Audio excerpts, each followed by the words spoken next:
Welcome to my channel friends. मैं इस समय अपने गांव में हूं, तो अभी मेरे पास कोई एम्प वगैरह नहीं है या कोई भी रिसोर्स नहीं है, लेकिन ये एक एम्पलीफायर है मेरे पास प्रोफेशनल, जो कि गांव में मैंने रखा हुआ है। इसको मैंने यूज लिया था, पुराना मैंने लिया था। अभी 3-4 सालों से मैं कम से कम इसे यूज कर रहा हूँ। ठीक ठाक परफॉर्मेंस है इसकी, और फ्रंट से आपको पता चल गया होगा कि ये एक लोकल जेनेरिक एम्पलीफायर है। इसके बारे में आज हम कुछ बात करेंगे। इस तरह के एम्प काफी इंडिया में मिलते हैं। इंटरनल कुछ इस तरीके का है इसका, आप देख रहे हैं। ये ट्रांजिस्टर की प्लेट है, हीट सिंक है इसके नीचे, और पावर सप्लाई है पीछे एम्पलीफायर की। तो ये एक स्टीरियो एम्पलीफायर है। यहाँ पर आप देख रहे हैं स्पीकर प्रोटेक्शन का किट लगा हुआ है। फ्रंट बहुत सिंपल है, आप देख रहे हैं जैसे कि लो, मिड और ट्रिपल के इसमें कंट्रोल्स लगे हुए हैं। यहाँ पे लेवल मीटर है, एक ऑन ऑफ स्विच है। कोई बहुत फेमस कंपनी नहीं है, लेकिन ये काफी पुरानी कंपनी का एम्पलीफायर है। ये बॉम्बे साइड की कंपनी है। ड्राइवर बोर्ड है और ये बीटी बोर्ड है। ये भी जेनेरिक है, इस तरह के बोर्ड मार्केट में मिलते हैं। तो ये ड्राइवर बोर्ड वायरिंग के थ्रू मेन बोर्ड से कनेक्टेड होता है, और कुछ रिपेयरिंग वगैरह भी इसमें की गई है, जैसा कि आप देख रहे हैं। ट्रांसफार्मर काफ़ी हैवी है और ओवरऑल ये एम्प काफ़ी हैवी है, और सारी ओपन लूज वायरिंग है। ये VU मीटर है, सेकंड चैनल का है, और सेकंड चैनल यहाँ पर है। ट्रांसफार्मर आप देख रहे हैं काफ़ी बड़ा है, काफ़ी हैवी ट्रांसफार्मर है। और यहाँ पर 4 कैपेसिटर लगे हुए हैं, लेकिन ड्यूअल टाइप की सप्लाई बनाई गई है। इस एम्प की सप्लाई अलग है, इस एम्प की सप्लाई अलग है। बैक व्यू कुछ इस तरीके का है। XLR इनपुट है, और नॉर्मली बहुत रफ एंड टफ इन्वायरमेंट में से यूज़ किया जाता है। इस तरीके का एम्पलीफायर ये है। ये एम्पलीफायर ठीक ठाक बजते हैं, लेकिन इनमें बहुत कमियां होती हैं। पहला तो यही है कि आपने जब ड्राइवर बोर्ड अलग कर दिया मेन बोर्ड से, वायर के थ्रू ये कनेक्ट होता है, तो इसमें नॉइज आने के चांसेस होते हैं। अगर ये किसी वजह से कनेक्टर ढीला हो जाए तो बेस पे सप्लाई वगैरह नहीं पहुंच पाएगी और ट्रांजिस्टर शॉर्ट वगैरह हो जाते हैं। इतने सारे वायर्स रहने से काफ़ी नॉइज भी आती है। और इसके बाद भी यहाँ पर आप देख रहे हैं कि काफ़ी वायरिंग हो गई है। ये स्विच है, सिंपल स्विच यूज़ किए गए हैं स्टीरियो, मोनो और फ्लैट और EQ यूज़ करने के लिए। इनमें भी कार्बन आ जाता है, और सभी पोटेंशियोमीटर आप देख रहे हैं एल्कॉन के हैं, अच्छी क्वालिटी के हैं, लेकिन सभी ओपन टाइप का है। तो इसमें डस्ट चला जाता है, इसकी वजह से इसकी परफॉर्मेंस खराब हो जाती है। जेनेरिक ड्राइवर बोर्ड भी है, कोई बहुत अच्छा नहीं है। सबसे बड़ी प्रॉब्लम है कि कोई भी थर्मल कंपनसेशन या बायस स्प्रेडर जो आप बोलते हैं, उस तरह का ट्रांजिस्टर यूज नहीं किया गया है। जहाँ तक देखने में मुझे लग रहा है कि यहाँ पे बायस ट्रांजिस्टर है, लेकिन कोई बायस ट्रिमर वगैरह कुछ भी नहीं है यहाँ पर। तो फिक्स्ड बायस है इसका, और इसकी वजह से इतना पावरफुल ये एम्पलीफायर है। फिक्स्ड बायस नहीं होना चाहिए, टेम्परेचर सेंसर कुछ भी नहीं है।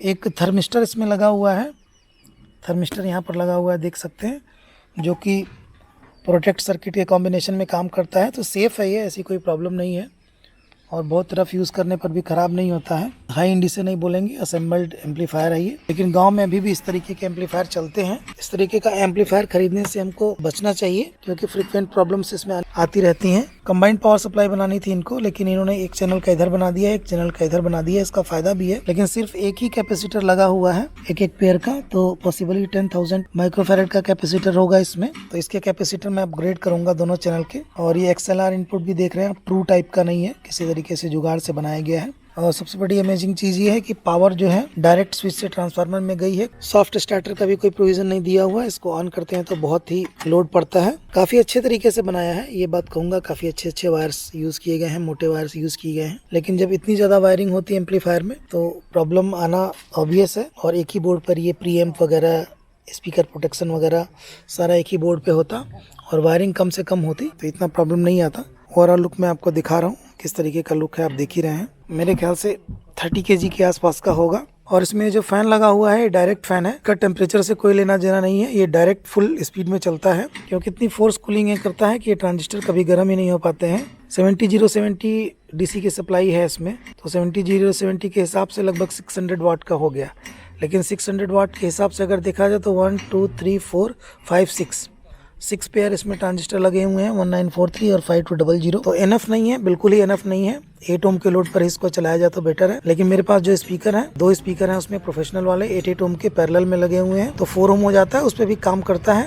लेकिन पावर सैगिंग बहुत ज़्यादा हो जाती है। 4 ओम के लोड पर 6 ट्रांजिस्टर से चलाना अच्छा नहीं है। थ्योरेटिकली इसको नहीं चलना चाहिए, लेकिन फिर भी आज तक ये चल रहा है इस फोर्स कूलिंग की वजह से। और इससे नॉइज़ भी बहुत आता है, कम वॉल्यूम पर आप इस एम्प को नहीं सुन सकते हैं। लेकिन इस तरीके के एम्पलीफायर आज भी रूरल इंडिया में बहुत चलते हैं, तो मैंने इसलिए लिया था कि मैं इसको अपग्रेड करूंगा। तो फ्यूचर में मैं ये सारे निकाल के इसमें कंबाइंड वाली प्लेट लगाऊंगा, जिसमें ड्राइवर और आउटपुट स्टेज दोनों एक में ही कंबाइंड होती है। और यहाँ पर एक सॉफ्ट स्टार्टर भी लगा सकते हैं। स्पीकर प्रोटेक्शन सर्किट तो ठीक है, इसका अच्छा है, काफ़ी अच्छे तरीके से काम करता है। एम्प फॉल्ट, पावर ऑन और ये सारी चीज़ें लगी हुई हैं। मेन प्रॉब्लम आती है जो इसके वॉल्यूम्स ओपन टाइप के हैं और ये जो स्विचेस हैं, तो ये स्विचेस भी पीछे से बिकॉज ओपन है तो काफ़ी ज़्यादा इसमें डस्ट वगैरह आ जाता है, इस वजह से इसकी फंक्शनिंग में प्रॉब्लम आती है। तो फ्रेंड्स, इस एम्पलीफायर को दिखाने का मेरा मकसद ये था कि आप देख लें कि एक लोकल एम्पलीफायर किस तरीके का होता है और किस तरीके का उसका कंस्ट्रक्शन होता है और क्या कमियाँ होती हैं उसमें। तो आपको सारी चीज़ें मैंने दिखाई दी और इम्प्रूवमेंट इसमें आप ये कर सकते हैं कि पहले तो पावर सप्लाई के कैपेसिटर इसके अपग्रेड करने पड़ेंगे। 15,000 माइक्रोफेरेड के 2 कैपेसिटर हैं इसमें, लेकिन 500 प्लस 500 वाट आरएमएस के हिसाब से बहुत कम कैपेसिटी है। कम से कम 1500 के 4 और कैपेसिटर लगाने पड़ेंगे। उसके अलावा ये जो ओपन वायरिंग है इसको मिनिमाइज़ करना पड़ेगा। जितने भी पोटेंशियोमीटर हैं सब सील टाइप के लगाने पड़ेंगे, तभी अच्छा परफॉर्मेंस मिलेगा। और स्विचेस वगैरह भी सील टाइप के लगाने पड़ेंगे। सॉफ्ट स्टार्ट मैंने बताया कि इसके अंदर नहीं था, तो सॉफ्ट स्टार्टर का सर्किट भी लगाना पड़ेगा। और अगर ड्राइवर बोर्ड को हम चेंज कर दें जिसमें कि थर्मल कंपनसेशन हो, जो कि टेम्परेचर को सेंस कर सके, तो थोड़ा इसका प्रोटेक्शन और बढ़ जाएगा। तो कुछ ये सजेशंस हैं, अगर आपके पास इस तरीके का एम्पलीफायर है तो ये सारे सजेशंस फॉलो करके आप उसको अपग्रेड कर सकते हैं। लेकिन फाइनली मैं ये कहना चाहूंगा कि इस तरीके का एम्पलीफायर खरीदने से बचिए, क्योंकि बहुत रिलायबल ये नहीं रहता है और फ्रिक्वेंट प्रॉब्लम्स इसमें आती रहती हैं। तो एक सिंगल यूनिट, सिंगल पीसीबी वाला एम्पलीफायर खरीदिए जिसमें सारी चीजें एक ही बोर्ड पे लगी हैं, तो ज्यादा बेटर है। वैसे एक पॉइंट ऑफ व्यू ये भी है कि ये रिपेयरिंग में काफी इजी होता है, क्योंकि सारी वायरिंग ओपन है तो रिपेयरिंग इजी होती है, लेकिन नॉइज लेवल बहुत इंक्रीज हो जाता है। उम्मीद करता हूँ फ्रेंड्स कि आपको ये वीडियो पसंद आया होगा। इसी के साथ अगले वीडियो तक के लिए okay, tata and bye friends.